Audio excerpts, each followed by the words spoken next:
Welcome to Sheepdog Nation Podcast, the only place on the internet where law enforcement and their families can come to be understood, supported, and stood up for. Here's your host, the always entertaining, down-to-earth, yet in-your-face truth speaker and Leo herself, Autumn Schmidt. What is up, Sheepdog Nation? Welcome to another podcast with your host, me, Autumn Schmidt. I'm really excited to have you here as always. Today, we have a really cool interview. This guy, I'm really excited to introduce you to him because he's not like my typical interviewees, which is cool. He's a cop. He's from Florida. But this guy, he's a fucking, I don't know, probably like has like 10 black belts in BJJ. I see him all the time on Instagram. He's always fucking things up. I love it. I love how, he's really real. He shows you his training, his Instagram. You're going to learn how to follow him in a minute once I tell you who this guy is. But his Instagram's cool because he's always training and he's always doing things and making himself better as a police officer. And I just think that we could all really take a lot from him, even though he doesn't have 100 years on the road, which is cool because he's going to give us a fresh cop's perspective of what it's like out of the academy within the last few years. He's on the road, comes from a family of cops. He's a badass. I'm really excited to have him here. His name is Ruben. What's going on, Ruben? How are you? I'm good. How are you? I'm good. I'm happy to have you here, brother. Can you tell everybody your Instagram handle real quick? Yeah, my Instagram handle is Ruben, RUBEN, BJJ04. Yeah. Okay, guys. So Sheepdog Nation, go follow him. He's cool. I like his Instagram. I follow it. Ruben, can you tell us a little bit about yourself? Yeah, I was born in Miami, Florida. I come from a family of police officers. My father, my mother are police officers, as well as my uncles, aunts, cousins. So it's kind of like a whole blue blood thing. I love blue blood. Yeah, my dad retired from Miami-Dade Police Department after 30 years. My mom has, I believe, 5 more years left with the Aventura Police Department, which is a little municipality in Dade County. Then my aunts and uncles, they're retired from the same department as my father. My cousin was a deputy. And I have other cousins that I think are in corrections and all that. So, yeah, I come from a long line of cops and started jiu-jitsu when I was 15, ended up just like getting hooked on it and been doing it for a while, competed professionally all over the world. And then I decided, okay, now it's time to hit a career change, and I decided to follow the family footsteps and become a police officer. I love that. I have so many questions to ask you. The first thing I need to ask you is because I'm completely obsessed with the Miami-Dade show. It's like old now. It's like back in 2007, but I'm like completely obsessed with that cop show. Was your dad on it? Cops? No. I don't know. It's called Miami-Dade Police or some shit. And it's like all about Miami-Dade's like tag team. Oh, the Miami-Dade SWAT show? Yeah. No, my dad wasn't in that. My roommate, who's also like my older brother, he's one of the team leaders for the SWAT team for Miami-Dade. No. Yeah. I don't think he was on the show though. If you watch the movie Pain and Gain, you see him there running. They have like a camera on his face. No shit. He's been in a couple of movies like as like in the background. That's awesome. But he's one of the team leaders for the SRT team. So I get to hang around those guys all the time. That's awesome. They're trying to recruit me to their department. They're always like, when are you going to come try out for our SWAT team and join our department? I'm like, I don't know. I like my department because I don't have to be in the shadow of my father over there, and then also be in the shadow of him and all these other guys that I know. So, yeah. No, I don't. I know those guys. I think he was on the show. I'm not sure. I don't really watch the show, but I know a lot of people were like, oh, wasn't your boy on the show or whatever? I'm like, I don't know. I met the guy, Dexter Fletcher from Combat Missions. He was Miami-Dade guy. He was on that show. He won it, beat a bunch of Navy SEALs and Green Berets. I've trained with him a few times. Awesome guy. That's awesome. Yeah, they're pretty well known over there. Yeah. Sheepdog Nation, if you haven't gone and check that out, you guys, if you've been following me for a little while, then you know that I have a couple recommendations. I'm not huge into cop shows. I'm really not, because I don't think it's good for cops to be watching cops when you're off duty. However, there's a couple of shows that I really like, Bluebloods being one of them. I really love that. But I really, really like that Miami-Dade like SWAT show. I really do, because it's just real. It's fucking reality, especially if you're a rookie, or especially if you're thinking about becoming a police officer. Like, you got to go see it, because you just got to go watch it. It's on Netflix. And then the other one, Ruben, have you ever seen Flint Town? Flint Town, oh my God, that was a great documentary. Yes, that's what I'm saying. Very good documentary. It made me realize that, you know what, the little stuff that I complain about in my department, these guys have it 10 times worse. And it sucks to see the lack of manpower and all that stuff that they're going to, on top of the whole lead poisoning in the water. It's awful. So And yeah, it's crazy, especially when the girl's brakes are squeaking. She's like, how can I go to a call and sneak up on somebody when my brakes are squeaking? You know, it's amazing. I know. I love that. I love that documentary. It's so true. It really shows, a side of policing that, people don't get to see. And so, Sheepdog Nation, if you haven't seen that on Netflix, you need to go. I have, just so you guys know, I have reached out to Bridget. She, Bridget from the female that you were just talking about on Flintdown, to see if she'd come on the podcast, but she hasn't talked back to me yet, so I'm waiting for it. But anyways, that's a really good show. So Ruben, let me ask you this. So can you tell me a little bit about your Brazilian Jiu-Jitsu, BJJ, your career? I want to hear about it, man. I love that. So my career started out when I watched the Gracie's in Action video with my uncle, who's he's my godfather. He was a blue belt in jiu-jitsu, but he was also a 4th degree black belt under Steven Seagal in Aikido, in the tension style of Aikido. So I was doing Aikido back then. I was a little fat kid that got picked on. Ended up losing weight, and doing martial arts. And I watched the Gracie's in Action video, and I saw these like skinny, small guys beating up these big buff dudes and not throwing any punches, just using like solid technique. And I asked my uncle, I'm like, hey, can these guys beat you up? And he's like, yeah. He's like, yeah, these guys will beat me up. And I'm like, then why am I doing Aikido? I need to get into this, So I got to my brown belt in Aikido. My uncle also had a jiu-jitsu instructor teaching there. His name was Mike Cardozo. Mike is about 5'4", 145 pounds, but one of the best jiu-jitsu guys ever come out of Florida from back in the day. So I started with Mike. I got all the way up to purple belt with Mike, and I was competing on the regular about 15, 16 years old. I was competing. I went pro around 16, 17 years old. So in high school, I was always cutting weight, getting ready for tournaments. Every Friday when kids were out partying, I was out in the gym training. And that mindset never left me because I wasn't really good at it. I just kept showing up and training, and then eventually I got good. So I started competing all the way through high school.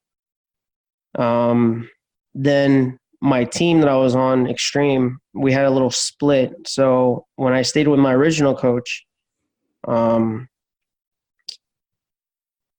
was like nobody to push me there. It was like a bunch of white belts who were starting over again. So I ended up going to Roberto Abreu. He's also known as Cyborg. He's pretty famous in the jiu-jitsu community. I went to his team, got all the way up to black belt with him.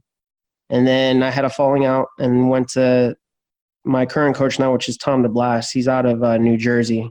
And I've been with him ever since I got my first degree with him. I'm supposed to get my second degree, I think, this year from him. And I've been with him since then. And I don't see myself going anywhere else. One thing that I forgot to mention is I started out with, before Mike, like when Mike was going through his little transition from my uncle's school to owning his own school, I was in training with him. So I was training with the Valente brothers, and as well as George Masvidal from Freestyle Fighting Academy back in the days. Now he's in the UFC and he's with the American Top Team, but I was with those guys too for a little period. So I've been all over, training everywhere. Yeah, that's awesome. Now, do you still train right now? Yeah, I train on my days off. I'm going to go train tonight. One of my brown belts, he teaches a class, and I take his class at a gym that I came up with two of the owners. We were all white belts together. Now we're all black belts. So that's cool. I train at their gym and get ready for competitions and all that stuff. Now, do you ever do you do anything in law enforcement? Like, the cops ever come train with you? Do you offer classes? Like, what's that? Yeah, I offer free class on Saturdays at the Henzo Gracie in Fort Lauderdale. I'm always posting it on my social media. Some days I can't teach the class because I'll get overtime or something family oriented comes in the way, but I do it for free. It's on Saturdays. There's other guys that do free jiu-jitsu classes. My buddy Sean, he's one of the defensive tactics instructors from Miami-Dade. He's a black belt in jiu-jitsu. We started out together. That's he awesome. Teaches a free class. And then another guy named Freddie Trillo, he's a teammate of mine. He's a black belt under Tom DeBlas. he's retired from Miami-Dade. He's actually still a reserve with the SWAT team. He teaches a free Friday class, I believe. So, yeah, there's a bunch of guys out here that teach free classes of law enforcement. Another dude on my SWAT team from my department, his name's Sean, too. I don't know what's up with all these Seans, but he's a blue belt in jiu-jitsu, but he teaches a free striking class. Really? For law enforcement at the same location where I teach. So Sean's teaching free striking, there's going to be times where you can't grapple, you're going to have to strike, and you might as well learn how to throw a punch properly. Sean's one of those. So hell yeah. He teaches a free class, I think, Fridays. Well, okay, so do we have cops coming out for that? Because we're going to be making an announcement. So remind me, Ruben, right when we get off this, I want to put together a little post, and I'm going to share this out, and we'll share it again when the podcast drops. But I hope cops are going to this, man. This is awesome. You know what? Most of the guys that actually come out to these classes are already trained. They're guys that train. I'm mostly putting on these classes not for really the trained guys because they already know what they're doing. It's more for the people that are untrained. And you don't get too many untrained guys that want to show up. I guess it's because they're afraid they might get hurt.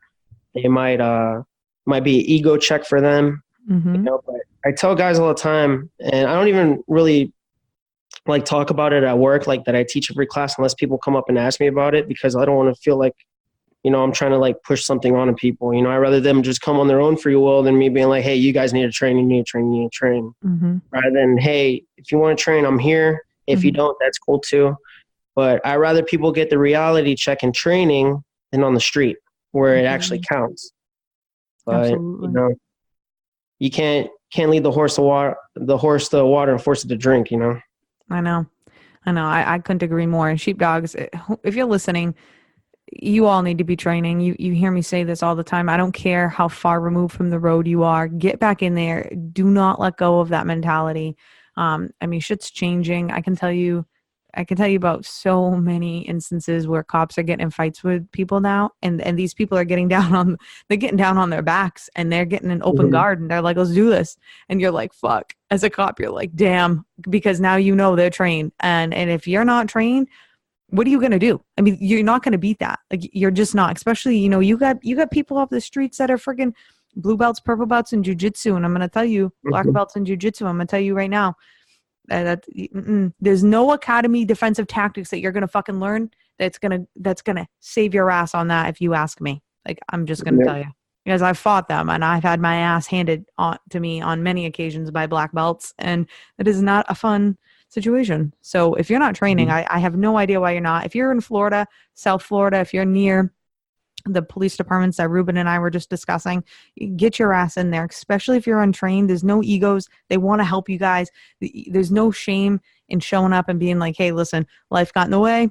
I've been on the road 10 years and I definitely need to brush up on my skills. And there's no shame in that. Just go get it done so that you can learn, I love what you guys are doing, Ruben. That's awesome. Yeah, we have all these resources for officers and deputies and all that, and I'm still teaching. Whether one person shows up or 100 people show up, I'm going to treat it the same way. I even opened the classes to not just law enforcement, but to nurses, firefighters, because they deal with some stuff too. Absolutely. And especially with the whole opioid epidemic with fentanyl, heroin, and all that stuff. When you Narcan these guys and they get back up, they become combative. And you have to know how to handle yourself. Absolutely. Now, Ruben, have you ever gotten into a fight on the road and had to handle yourself and apply your jiu-jitsu? Yeah, a couple times. I've been having to use jiu-jitsu a few times. One of them went viral on World Star and stuff like that. So what happened, man? Can you tell us? Yeah, there was a video of me chasing a suspect down and then me grappling with him, and ended up getting him in custody, and I didn't even throw one single punch. I was able just to hold him down till my backup showed up. And through there, I got a lot of exposure where everybody was hitting me up asking me about jiu-jitsu for law enforcement. Some of it was good, some of it was bad. But the best thing that happened from that video is I was able to fly out to California and train with the Gracies, Henner and Hedon Gracie.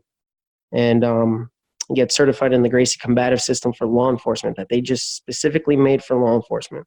That's So cool. I was able to go up there with a senior deputy who's actually a good friend of mine who's trained too. He's a purple belt, and he's actually on our SWAT team. I was able to take him up with me. So we both got certified, and it actually opened his eyes more than mine. And he was like, man, we should start teaching these techniques to law enforcement because it saves us from injury. It also saves us from liability, so we're trying to push that out there too, because within the use of force spectrum guidelines and all this stuff like that, if I punch you for actively resisting, I'm within all my rights. But if I punch you the wrong way and then I get a boxer's fracture, that takes my hand out of the fight. And I've had multiple boxer's fractures from fighting MMA and doing kickboxing and boxing. And it sucks because now you have to go through the whole workman's comp process, which is a pain in the butt. Then you have to be in the fishbowl, typing reports, taking calls. And you're not out there with like your fellow brothers and sisters doing the job and being out there on the road. I know I can't sit on the desk from 9 to 5. That's why I got into police work, because you're getting into different things, different days. Like you have one day where nothing happens. And then the next day, shots fired, stabbings, the whole city's burning down. And it's up to you to go from call to call to call and find a solution for every call. Absolutely. So, it's not the same 9 to 5 where, hey, I'm going to be at this desk all day and I'm just going to be typing reports and doing this. It gets boring. So, yeah. Yeah, absolutely. So obviously you're like, hey, this jujitsu's definitely saved my body. Like that's true. Now, what do you think the command staff, in your opinion, from your experience, does the command staff, do they like the jiu-jitsu better or do they like the striking better? I really don't know so much from the command staff's perspective because I haven't really talked to command staff about it. But one thing that I'm seeing trending in a lot of agencies is fear of change. They're still stuck on the 1980s method of defensive tactics where, now things have changed completely. Everybody watches the UFC. Everybody knows at least some little form of grappling. I had my first use of force ever solo. I go to take down the guy. Well, I'm not going to take down him physically. He starts running. I catch up to him in my car. I start giving him verbal commands. Hey, man, get on the ground. Lay flat on your stomach. He starts doing a put your hands behind your back. As I go to cuff him, the guy pops up and tries to double leg me. Damn. And he tries to take me to the ground. And the first things that I say out of my mouth is I throw my cuffs and I scream out, "Are you serious right now?" And then from there, I was able just to pin him, hold him down until my backup showed up. We were able to get compliance from him. He wasn't giving me his arm, so I was able to use a technique called the Kimura to bring his arm behind his back, put the cuffs on. The guy wasn't injured. But the thing is the guy who backed me up is a FTO. He's like, yo, that was some ninja stuff, and that guy's way bigger than you. The guy was 200 and something pounds, and I'm at the time I was 175, 180. I was fresh out of the academy, and I was able just to control him the whole time to the point where the witnesses that were watching me grapple with him were like, oh my God, this was the cop looked like he knew what he was doing. He felt comfortable. He wasn't losing his equilibrium or anything like that. He was there on the cortex just doing his job and being able to control the situation without anything bad happening. And after we handcuffed the guy, put him in the back of the car, the guy ends up having 3 felony warrants for fighting police officers. And we didn't know that at the time, until we ran him. And even our dispatch didn't even find that out until we really dug in his name and stuff and found out that he had 3 warrants and that they were willing to, extradite him back to where he was from. Mm-hmm. It's pretty nuts. And okay, so let's talk about that. You hit on so many things that I need to say. First off, the fear or the disliking of change, that has become law enforcement culture, and I'm going to tell you why. The reason why is because our command staff, we don't have new young guys, educated individuals in the command staff predominantly across the nation. Now, you don't need to say anything because you're still employed, and I don't want to get you jammed up. If you don't feel, you don't feel like you want to say anything, don't. But I'm going to say it for you because that is why I'm here. Okay, this is why we have Sheepdog Nation. So I could say it. So listen. We have uneducated or not as educated command staff up, in these positions, which is, it is what it is. It's the old school, it's the old way of thinking. But the thing is for some reason, what's going on with this change is people, they don't like change because it makes them feel uncomfortable. It makes them feel insecure. Why would anybody, let's think about that though. If you step back and you think about it just from like a human standpoint, why would I want things to change when I'm really good? I'm top notch and I'm this head honcho in this area. So why the fuck would I want things to change? Because when you change them and you give me a different dynamic, then I'm not that good anymore. So I'm going to have to work. I've been on the road for 20 years and we're just going to pretend that I'm, in the command staff, somebody in the command staff, there's a ton of positions. I've been on the road 15, 20 years, man. I've been doing police work longer than most of these cops have been alive. That's their mentality. And they're no, everything's been fine. I have arrested this many people. I have done all these things and everything's been good. And why would they want to go and train and start from the ground up and learn all these new things and learn this whole new mindset? No, they're not going to want to do that because they've been successful in the way what they've been doing. And then, whatever. And that's fine. I mean, but here's my problem and here's my rant. That is that's poor leadership. It's poor leadership. And whether, at some point, I mean, I don't believe it's new officers' fault, rookies straight in FTO day one. They should be, prior to that, in my opinion, they should be going through leadership training, because here's what cops need to know. You're a fucking leader the moment you take your oath, because everyone's coming to you. Everyone. It doesn't matter if you're a rookie or not. Fucking community doesn't know that. I mean, hardened criminals can tell a rookie cop from a mile away, don't get me wrong. But grandma, she has no idea. She just sees a cop. And if you have no idea what you're doing, which rookies don't, but if you don't have a really good grasp on what your role is in the community, in my opinion, we're setting officers up for failure, because guess what? These officers, they're not so much focused on being a leader. They're focused on getting the job done. And here's my opinion. We make officers better leaders, and we don't have these problems, and we don't have this command staff up here, right, who are poor leaders leaking bullshit stress down, and we don't have that fear of change. We have leaders who are progressive and more adaptable. And that's really my opinion on that. And so the reason I'm kind of going on a rant is because Sheepdog Nation, I mean, we have officers we have command staff that listen to this, and we have rookies, and we have everything from in between. Pay attention and evaluate yourself. Go and take a look, because, what Ruben's saying is so needed. We need, just as an example, we need officers to be trained in jiu-jitsu. We need you to be well-versed. Look what he's saying. He's why would I go and punch somebody? One, that looks awful on camera, and we're all on camera. Two, I'm going to be hurt and I'm going to be down and out, when you can literally learn how to do an arm bar, not in defensive tactics, manner, right? Straight, rigid arm bar. But, in jiu-jitsu, you go with the flow and shit, and it looks better. You're not hurt. And like Ruben just said, he took down a guy who was fucking twice his size, man. That's what we need, So, there's my little rant on leadership. I obviously am quite passionate about it, but we definitely need to be figuring that out. Ruben, let me ask you this.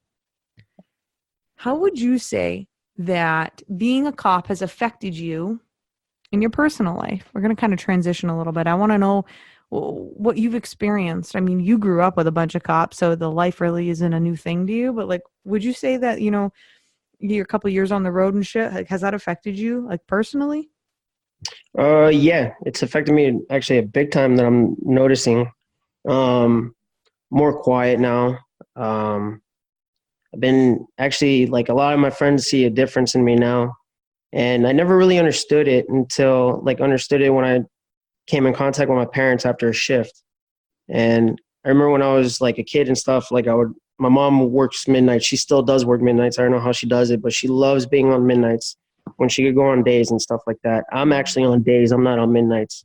But everybody's surprised. They're like, oh my God, a rookie on days. But we're so low on manpower because everybody's retiring now. We're going through that little fluctuation of, we're down each shift. So now they're putting rookies on senior day shifts, because they need people. I'm actually the lowest in seniority. Well, the second lowest in seniority now, because we just got a new guy from FTO on our shift. But yeah, like everybody's surprised I'm on day shift and stuff like that instead of nights. But my mom, she's still on nights and she loves being on nights. And I remember when my parents would come home, I would try to like bombard them with like questions, like figure out how their day was and stuff. And I remember my mom always like, hey, just give me like probably 25, 30 minutes to myself, so I could relax, get my gear off and do what I need to do. And I never understood that. And now me being a cop, I call my parents. I'm like, bro, I'm so sorry. Now I know what you guys go through and stuff. Like, I catch myself when I come home, I'll just sit down on my couch and stare at my wall for 20 minutes just to process all the crap that's going on, because we're going from call, in my district, we're one of the busiest districts. I'm going from call to call to call to call to call. And I can't really process all these calls. I do the call, I find the solution, I do my report, or I do my code out, put in what I need to do, upload my body cam footage, and go right to the next one. Mm-hmm. Sometimes I don't even have that. Sometimes I'm done with one call, and next thing you know, I hear my sergeant chasing a guy on foot. So now I'm jumping in my car, running code all the way down to where my sergeant's at, setting up a box, looking for the guy, and then I'm like, what the hell just happened? Did I give this lady back her license from the last call? Because once you hear somebody on the radio calling for help, you go tunnel vision. You just drop whatever you're doing and you go. And I had a ride along with me 3 days ago, and him and I are the same age, and he's actually from the community that I patrol. He's like, hey, I want to be a cop, and I'm from this community, so I want to see what you guys go through. And I told him, I'm like, all right, now you get to see what we actually deal with.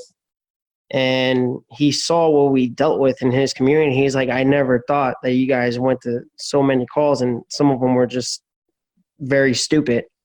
And he's like, wow, I didn't know like you guys dealt with this. And I'm like, that's why you see sometimes when we get out, we're already frustrated, because the last call that we were on, they just called us just to call us for some bull crap, and we got to find a solution for it and all that stuff. So yeah, I'm completely going on a tangent, but no, a lot of people have seen a difference in me. My best friend's like, man, I've never seen you so disgruntled in your life.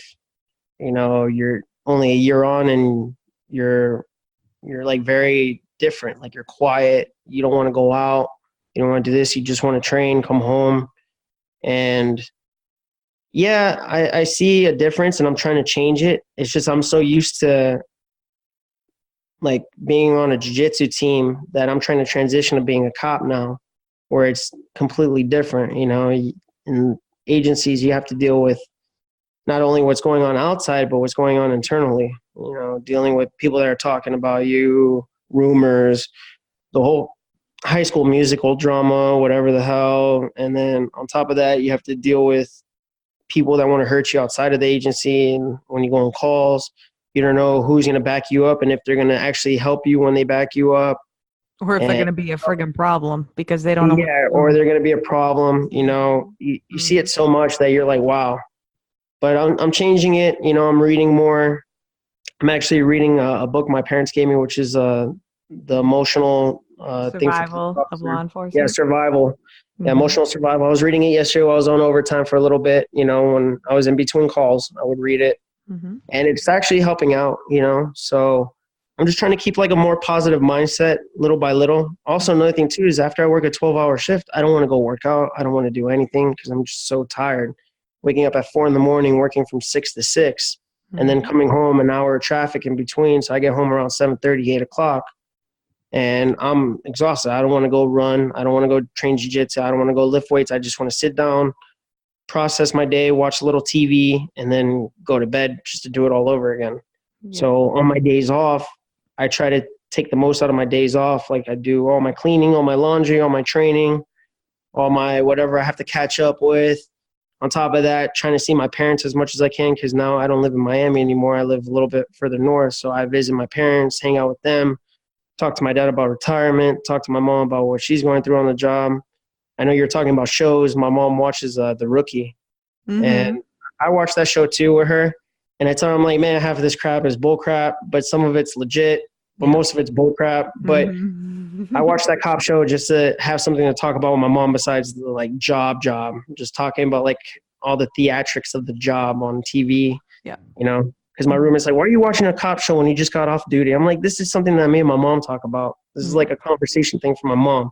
Right. Because my dad, he does martial arts and he shoots guns. So we talk about that. That's our common thing. And my mom and I, our common thing is the show. So, That's and then cool. saving animals on duty. So, Yeah. So talk about that a little bit. I'd love to hear like what's it like growing up as both your parents are cops? it was fun.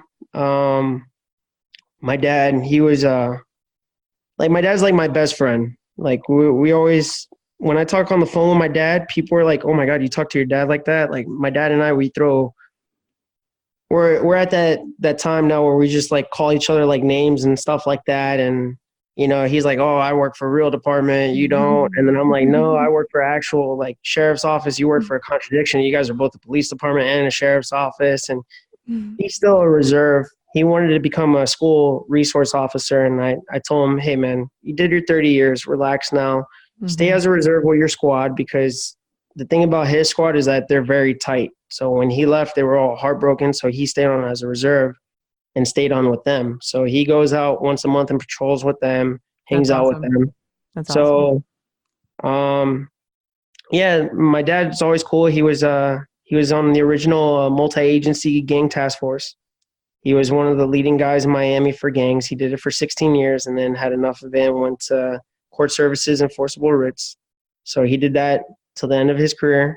My mom, on the other hand, she was road patrol, and she became the first female motorcycle cop for the city of Aventura. That's awesome. After she did that and got injured on a motorcycle incident, she went back to the road. She did a little stint in Detective Bureau and then went back to the road. And she's been on the road ever since, and she loves being on the road. Trying to get her to take the sergeant's exam because like everybody looks up. She's like the mom of the group. Everybody looks up to her. When my buddy who was in the Army and he decided to go to the private contracting route, when that didn't work out, I told him to apply. And he applied with my mom's agency and actually got in and went through the academy with them. And now he's working the road with my mom.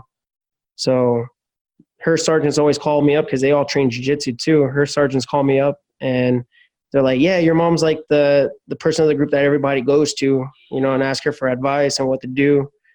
I even call my mom on calls. I'm like, "Hey, Mom, I got this call. What would you have done?" "Oh, I would have done this. Okay, I did that. Maybe I should do this." So she's on road patrol. She's got like 5 years left. So I'm trying to see if she'll take the sergeant's exam and, get on that. And, uncles, aunts, cousins, they all did whatever they did in their agencies and they were pretty successful. Most of them retired. So yeah, coming up in a family of cops, it was always something new. Like, especially the venting part when my mom would come home or my dad would come home after a bad day, they would just talk to me about like the day they had. And I'm like, wow, but I never really understood it. Now doing the job, now I understand it. You need to have that like person that you go tell how your day was to, because if you just hold it in, it's just going to be destructive. Yep. Absolutely. That's cool. So yeah, it was cool. It's cool having parents as cops.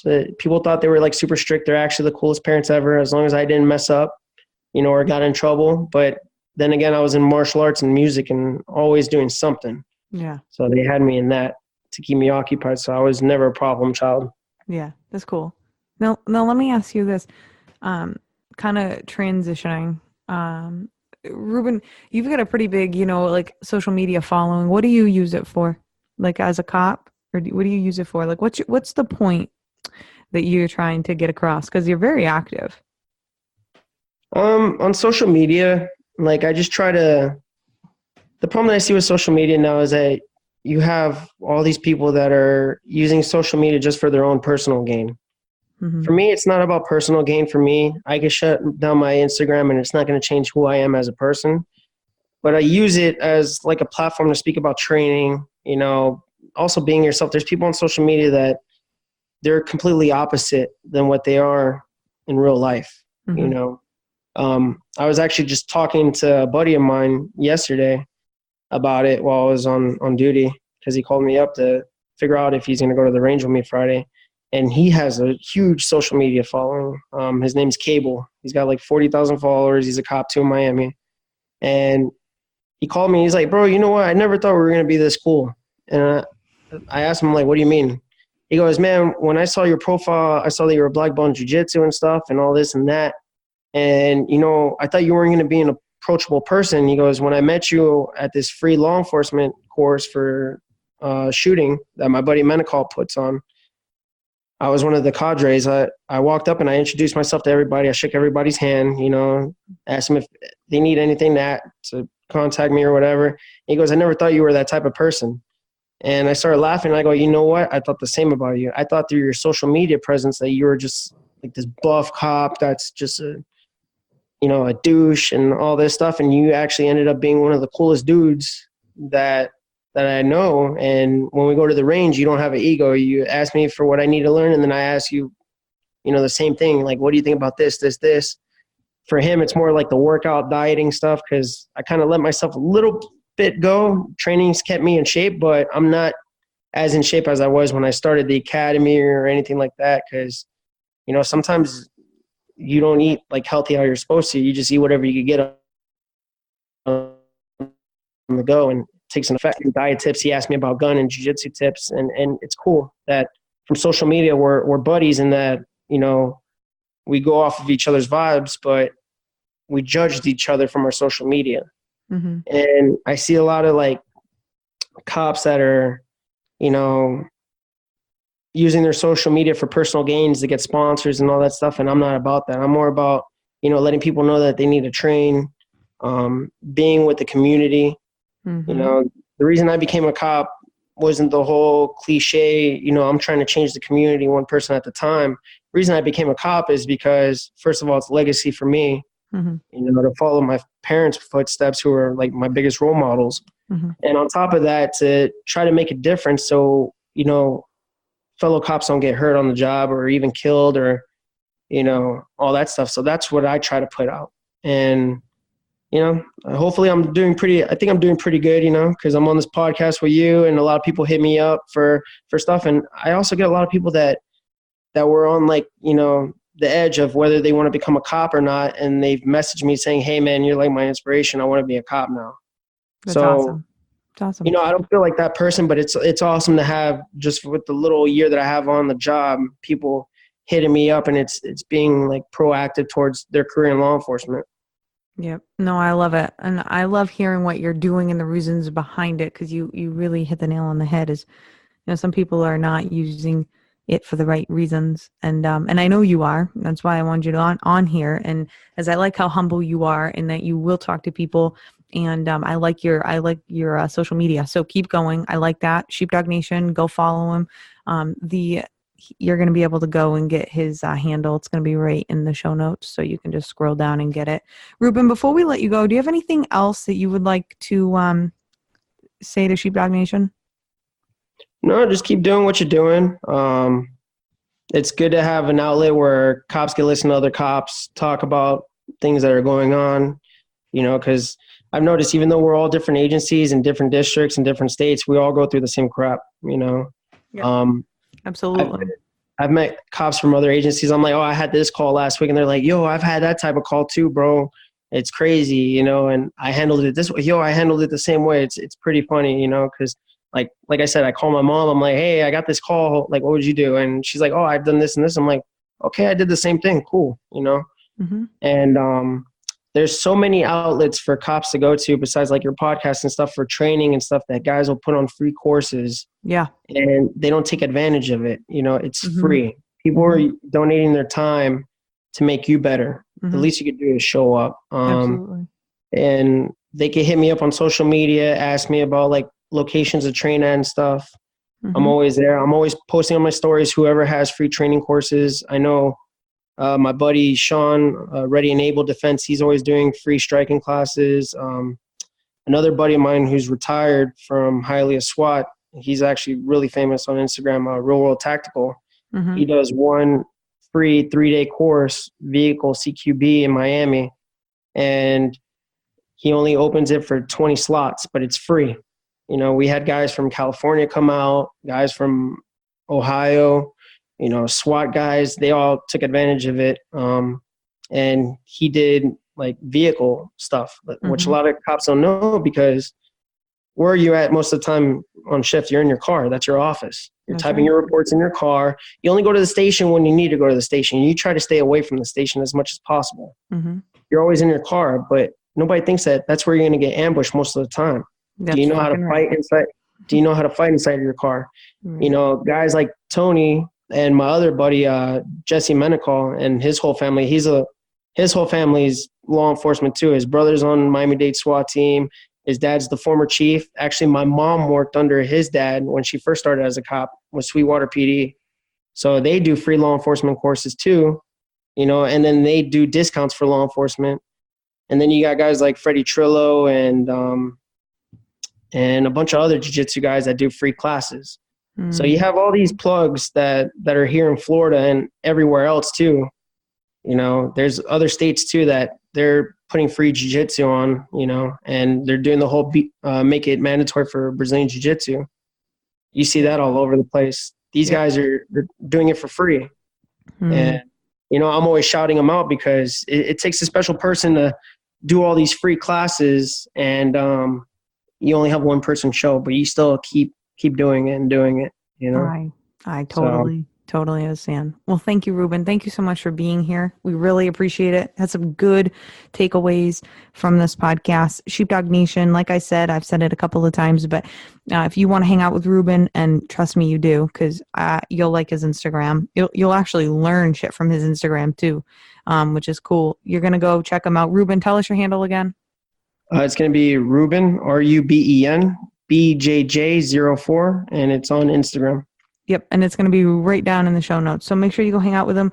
Sheepdog Nation, go train jiu-jitsu. I don't even know what else to say. Go train jiu-jitsu, and don't be so afraid of the change, and don't be afraid to show up. And keep an eye out, because Ruben, I want you to start giving me if you wouldn't mind, when you think of it, I'd like to share and post about the free trainings as well. So Sheepdog Nation, go, you know, that's what we need. Go take advantage of these free trainings, because just like Ruben said, there's nothing, it just lets you down. It's like kind of depressing. It's like when you're somebody who's putting out all this free content and like these free classes, and then like nobody shows up, and you're like, damn, like my heart's in the right place. How come no one's hanging out, you know? So we definitely need to be taking advantage of that, especially as like the new generation of law enforcement. Like we need to be progressive, and this is just another way to tighten the thin blue line that we need thick, right? All right, Sheepdog Nation, we will see you next time. And that was another episode of Sheepdog Nation. If you enjoyed this podcast, please go to iTunes and let us know by giving us a rating. If you have questions that you want answered by Autumn in the podcast, submit it by going to the link in the show notes. As always, stay safe and watch your six.